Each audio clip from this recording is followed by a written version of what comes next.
been practicing since 2015, so 7 years out now from residency. I wound up in Greenville, South Carolina because that's where Proactive MD is based, and a friend of mine named John Collier was starting the company back in 2014, 2015, and then we agreed to work together then.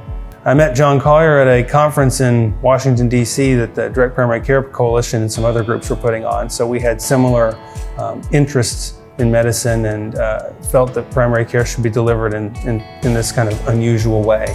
The biggest challenge during the job search process was trying to find things that were of interest to me, and as somebody who's always had this leaning towards this type of family medicine called direct primary care, it's not easy to find those roles. So you can do keyword searches, and you can filter by areas that you might want to moonlight in, which as a resident I was doing before I wound up at Proactive MD. So I was using those features on Practice Link and other places. What was most helpful for me during the job process, that would be cleanly and quickly finding roles that I was interested in. So I didn't want to do locums work. I didn't want to be asked to do ER work and sort of deal with emergencies that I'd rather not do as a family physician. So being able to sort of quickly determine which roles required those things was helpful.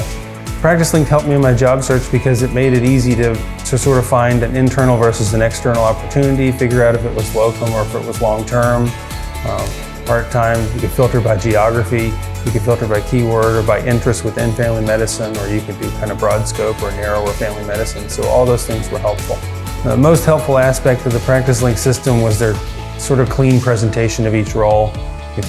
Even if you were printing things out, I remember they cleanly printed on one page. So it was just, they often displayed most of the information I wanted and decreased the amount of, shall we say, unnecessary interactions I would have with a role that I knew wasn't going to be a good fit.